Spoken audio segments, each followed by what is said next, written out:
So, I've been meaning to do, I meant to do this video earlier in the week when I got Ash, Hunter Ash, up to 25. However, I did not have the time to do that.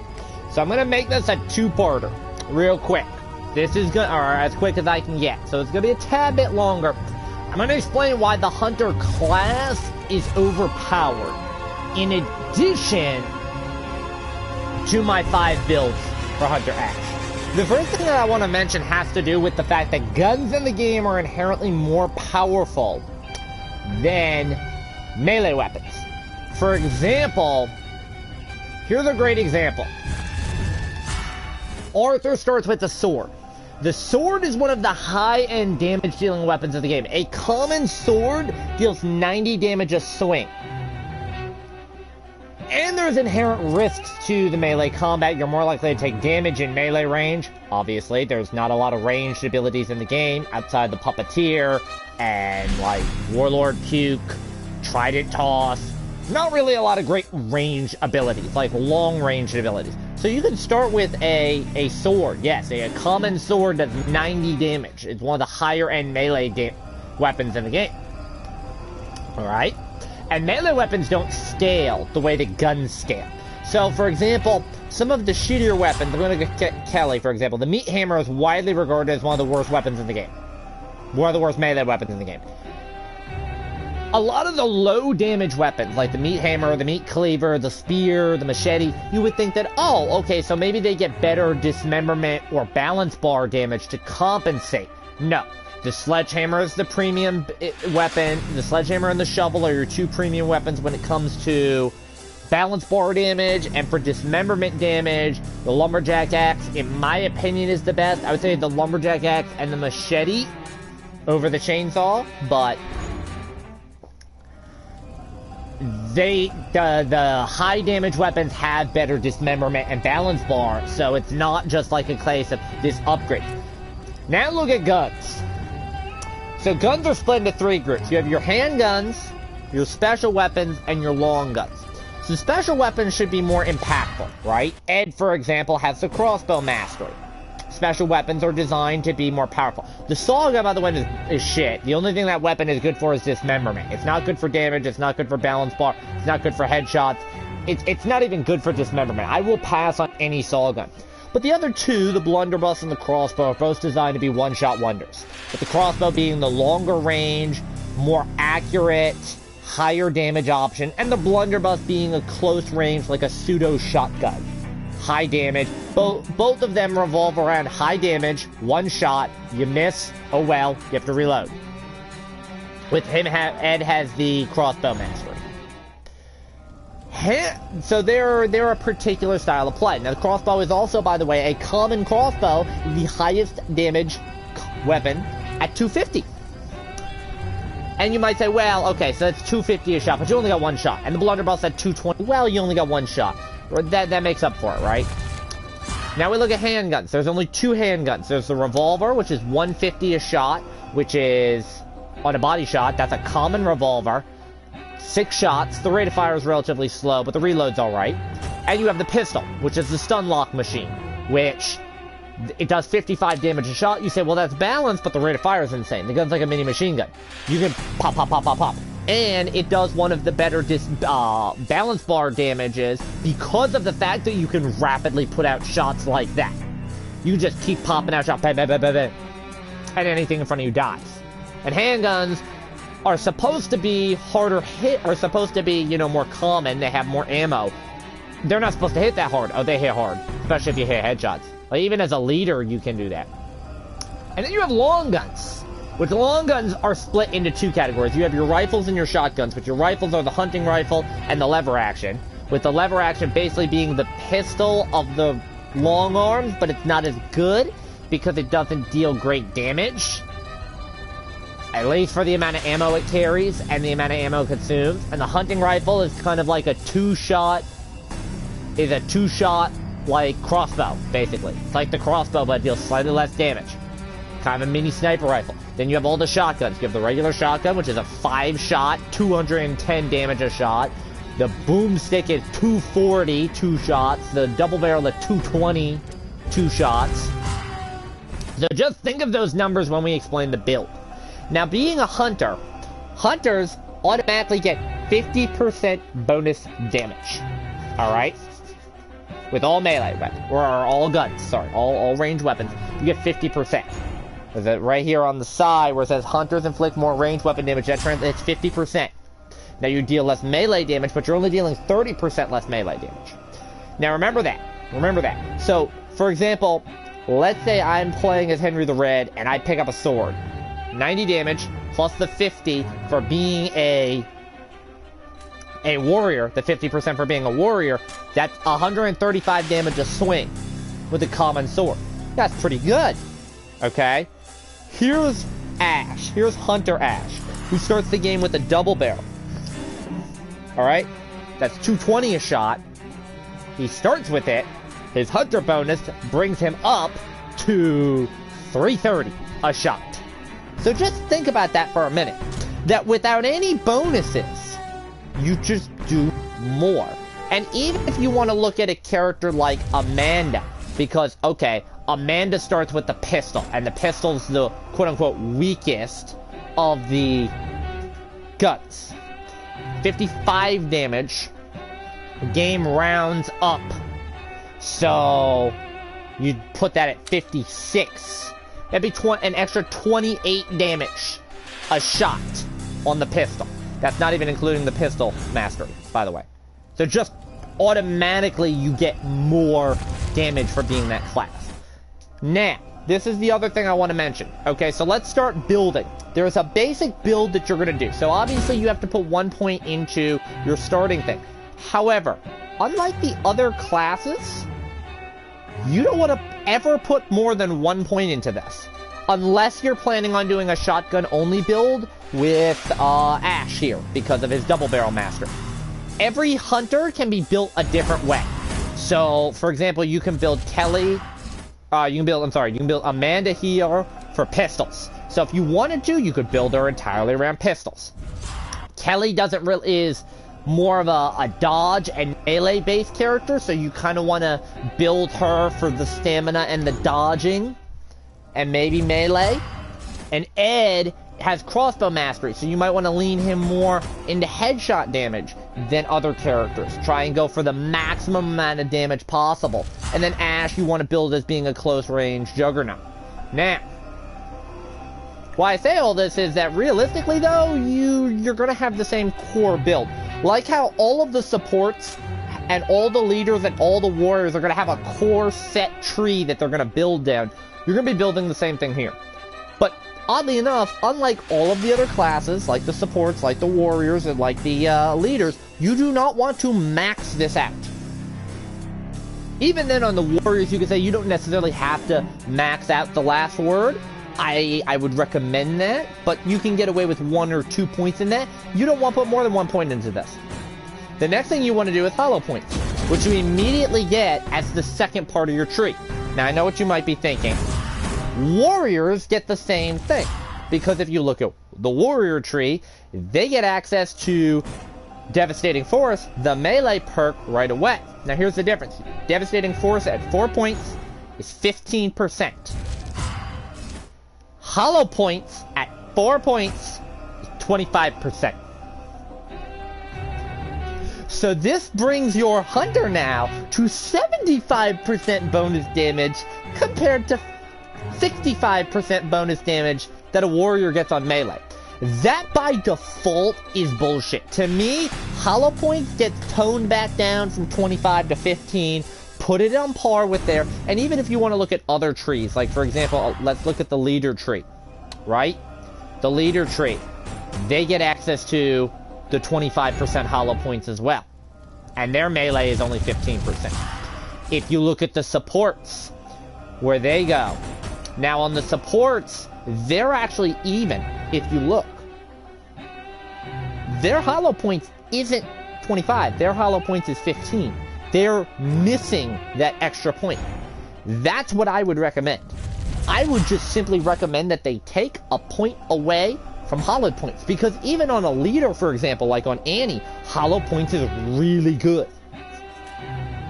I think just bring it back down, bring it in line with the melee one. So, this is where your first 5 points is going to go. Now from here, you're going to come right down and you're going to start building this core tree down here that starts with staying power. Now, how you build it depends on the character, but at the end of the day, you're going to end up putting points in because you're trying to get access to last chance. So let me show you this. Alright? Your next 5 points, this is what you're looking to build into. This is if you want to go damage more, if you want to be more damaged. You're going to want to max staying power, you're going to want to max Artful Dodger, you're going to want to max Deadly Up Close, and you're going to want to max Last Chance. Okay? So, this is going to be about level 17, right around level 17. You already have your build set up however you want. I know what you might be thinking. Level 17, your character is already good. The remaining 7 points are overkill at that point. The remaining 7 points, you can build so many different ways. I'm going to be showing you 4 different builds just off of what you do with those 7 remaining points. Think about that for a minute.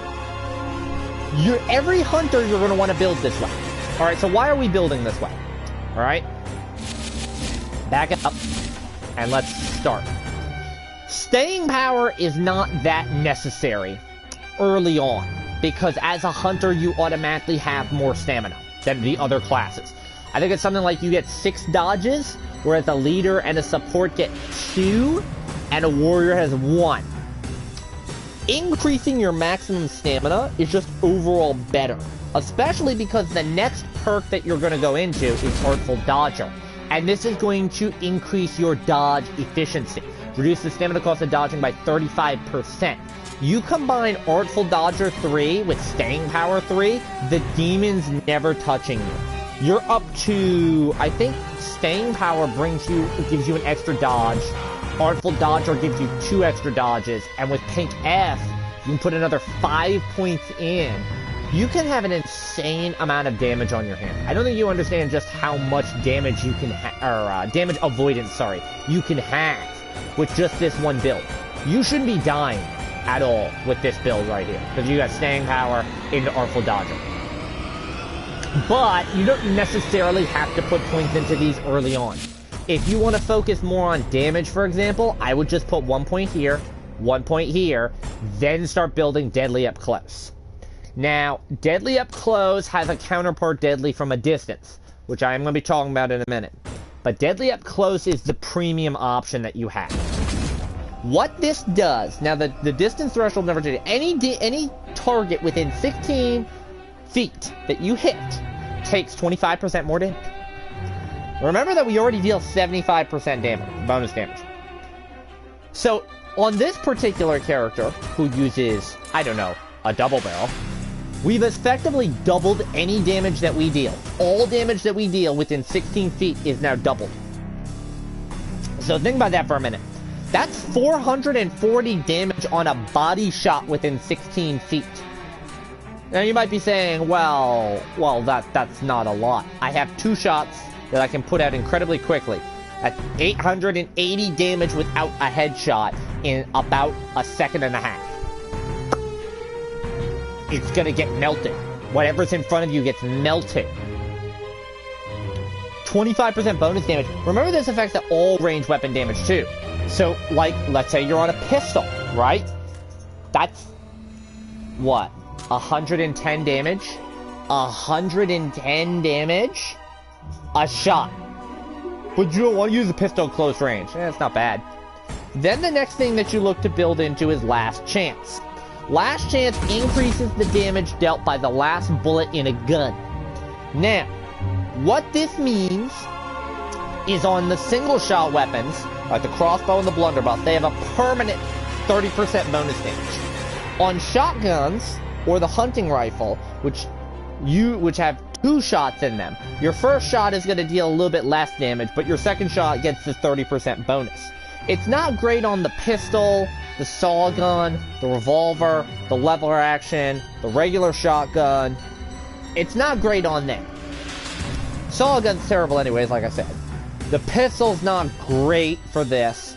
The revolver can be decent with this. If you just if you use your revolver on squishies and like just don't reload your revolver, kind of just keep it there at 1 to 2 shots. That way they're like you have 1 shot in reserve, and then your second shot is the last chance shot. That's a decent strategy. I have run that before on like a blue, usually on a lower rarity revolver, like a blue or a common. With a purple or a legendary, I mean, last chance bonus is nice, but not really needed. I also have a habit of reloading anyways, so this is better specifically on shotguns, blunderbuss, crossbow.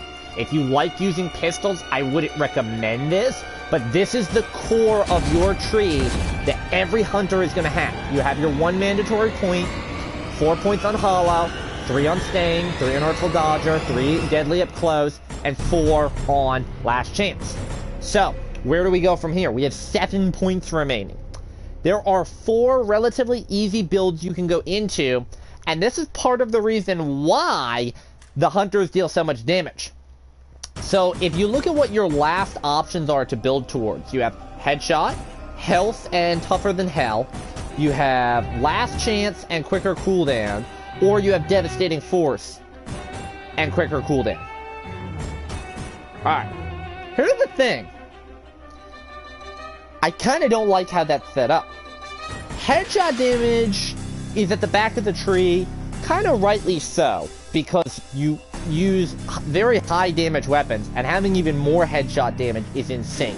You can deal more damage than you should be allowed to do. So it makes sense it's at the back end of the tree. And it makes sense that Last Chance is at the back end of the tree as well with the damage that it deals. Here's the problem that I have. And it also makes sense that Devastating Force is here because you deal less melee damage, and if you put 4 points into this, you've offset your melee reduction from 30% to 15%. So you deal go from dealing 30% less melee to 15% less melee. So you're basically a support at that point with melee weapons. Here's what I don't like. Quicker cooldown shouldn't be here. Quicker cooldown should be further up. And Tougher Than Hell or Industrial Strength should be further up. To me, the back end of the 4 trees that you're building towards, because look, you have 1, 2, 3, 4, right? 4 trees you build towards. Last Chance should be in 1. Rig Splitter should be in 1. Deadly Up Close should be in 1. And Devastating Force should be in 1. And in my opinion, these bonuses here of Industrial and Tougher Than Hell, these can come a little bit earlier in the tree to force you, because right now this setup right here is bullshit. Deadly Up Close into Last Chance is bullshit because I want to build towards Last Chance no matter what. So if I have to choose between either this tree or this tree, I'm going to take this tree. Especially because Artful Dodger is here. I'm going to be building into that anyway. They could simply nerf this entire tree right here by switching Deadly Up Close and Deadly from a distance. Because now I have to put 1 point in the Quicker Picker-Upper. And I have to put 3 points over here if Deadly Up Close was here. Because I'm going to put 3 in Artful Dodger. And if Deadly from a distance was down here, I would still have to put 1 point into that in order to get over the Last Chance. So that would make you force the builds more. Let's talk about the builds now. So these are the other 4 builds I want to show you. They're all pretty basic, building towards other shit. So the first thing is, let's say you want Headshot. The first thing you have to figure out is what you want. Do you want Spread and Dismemberment, or do you want Balance Bar and Recoil? Personally, the Dismemberment is worthless to me, as is the Balance Bar. The Recoil is worthless, and the Spread is worthless because it both depends on the weapon. So for the Recoil, the only things that really, to me, are affected by Recoil are multi-shots. So, lever action, pistol, revolver. Fuck the Sawgun. Even the regular shotgun I can control. And of those, the Recoil's not bad enough. Spread affects shotgun-type weapons. So that would be the shotgun, the boomstick, the blunderbuss, the double barrel. Spread makes the most sense. But you also want to look at the numbers. These are both 15%. These are both 10%. I mean, it's really your choice. You could just be lazy and do it like that. So your 2 requisite points here, 4 points into Wig Splitter. You have a point left over for whatever else you want to do. This gives you 25% bonus headshot damage. So now you can one-shot everything. If you are looking for the single highest DPS, maximum possible, me do big damage, you run this build with a crossbow. This exact build with a crossbow. You have 1 point to yeet wherever the hell else you want to yeet into. Because at that point, you have the permanent 30% on last chance. If you're close enough range, you have 25%. You have a permanent 25% here, and you have 25% more here if you hit a headshot. I don't really run that. I don't think you need the headshot. Like, for me, as a hunter, I don't need the headshot damage. I'm not going for headshots most of the time. If I do, it's accidental. I don't need it. The second build is an overall range build. So, this is the minimum that you need, which is 1 point for quicker picker-upper, and then 3 points in deadly from a distance. You have 3 points left over. This gives you 15% bonus damage to any ranged weapon damage you inflict beyond 32 feet.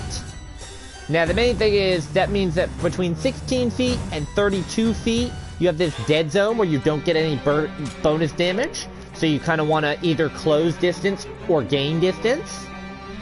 But it's also hard to gauge the actual distance. Personally, I just prefer deadly up close. That way anything that's in my face dies. This is really good, though, if you just want to universally have damage. So, for example, if you're playing Amanda and you have the pistol, you might want to spec into this because you're going to use your pistol at pretty much every range. Quicker picker-upper, I'm going to put the 2 points into as well for the point of this build, so I have 1 point left over. This is a good ability as well. It does affect any interaction. So, map piece, revive, alter, resurrection, picking up ammo, picking up weapon, makes it 40% faster. So the Hunter can kind of be a sneaky option for quick revives. It's not that impactful for me to run it, though. This next build that I would talk about, the third build, is your melee one. This is designed to offset your weaknesses. So you have your 1 point in light therapy, which is not great. You have your 1 point in a lone wolf. To me, if you're going for this build, I would put it right here. So this gives you 25% bonus melee damage when there are no teammates around you. This, by itself, if you're playing alone all the time, this can be a very safe option to run if you don't want to have to worry about getting possessed a lot. If you're just, okay, I'm going to play by myself, y'all go do whatever the hell you want, I'll play by myself, I'll kill everything. If the demon player finds me, what's the worst he going to do? He can't kill me, I deal too much damage. This is a very good build for that. This, by the way, can actually give you more melee damage than supports and leaders. So, something to consider if you do like melee damage. This is a good build for this. However, you lose a lot of value of Lone Wolf if you're playing with your team. And you should be playing with your team. This is a really good build. In my opinion, this, if I were to, like, competitively say, like, oh, the most competitive build, I would recommend this build. Just because it does offset a lot of your weaknesses. The next build would be the tank build. 1 point in Fear No Evil, 1 point in Ain't Enough Trap, 1 point in Ready for Everything, 3 points into Industrial Strength. You have a leftover point you can put pretty much wherever the hell you want to put. Maybe a point in Ready for Anything. Reduce the amount of damage from Demon Traps. Demon Traps don't deal a lot of damage. Ain't Afraid of No Trap. Reduce the amount of fear from Demon Traps. This can be helpful, but you're kind of better off building into Fear No Evil, which is just generic fear reduction. You do have that 1 point left over. You put into something like Quicker Picker-Upper or Light Therapy as well. The main reason is you want the extra 20% maximum health when they fix the Industrial Strength bug, that is.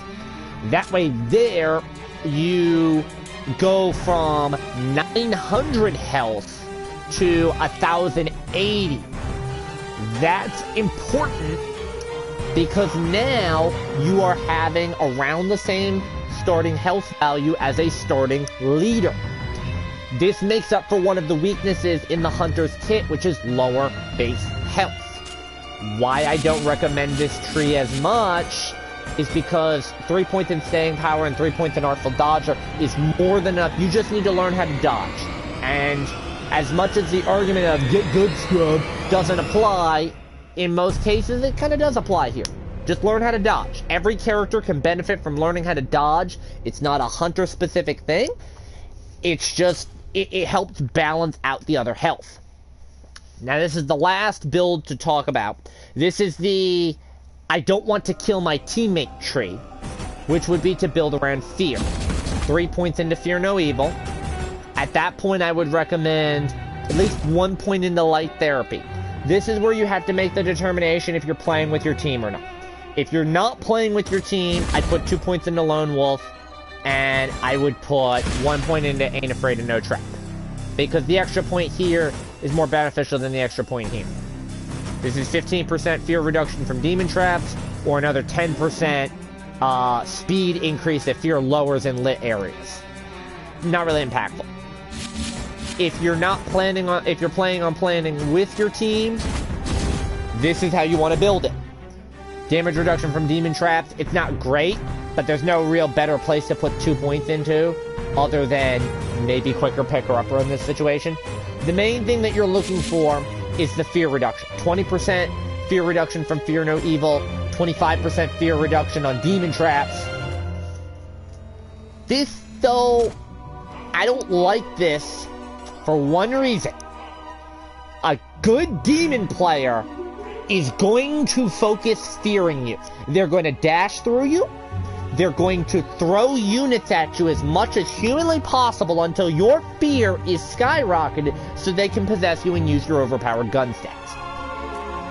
You don't need this, in my opinion, because it's not worth the value you're going to get. Personally, what I'm running right now is this. I'm running this build right now. With the industrial strength bug, I'm not really playing around that. I don't like playing around the headshot. One important thing I want to mention that's kind of glitched is quicker cooldown. There's a little bar there that shows that, oh, you can go into quicker cooldown from Devastating Force and vice versa. No, you cannot. No, you cannot. It's bugged. I also don't recommend quicker cooldown because while it's a nice place to dump 2 points, it's 10% cooldown reduction. The cooldowns that you do dump are not that high. You're taking 6 seconds off of Exorcist. You're taking 6 seconds off of Ed's Flashlight. You're taking, I think, 6 seconds off of Kelly. Is it 6 or is it 9? It's 6. You're taking 6 seconds off of Kelly, and you're taking 9 seconds off of Amanda. And that drops her cooldown from 90 to 81 seconds. And for all the other 3, you'd be taking it from 60 to 54. It's not impactful. 2 points for 6-second cooldown reduction is not worth it in my opinion. What can I do with those extra 2 points? Like, there's a lot of times where I've said, hey, you got an extra 3 points left over. Hey, you got an extra 2 points left over. They're not beneficial to go into quicker cooldown, unfortunately. The same thing, you don't want to build around these trees, especially with the shields. You're not using shields. These 4 right here are kind of terrible as well. All 4 of these. I would not build into these. Even where I said, like, you can build every hunter for something different, like Ash here, with him being the shotgun king, and you might say that, well, you want to reduce the spread. No. Or you want to build into range. No. Building into range, it doesn't matter. So, this is the build I personally am running right now, which is always what I like to show to end the video. But if you've wondered why hunters deal more damage, it's simply that they have such good options at the beginning part of their tree. Like I said, you really only need 17 points to max out your hunter. Whereas other classes need 20, 22, 23 points to max out. And they have like 1 or 2 left over. So...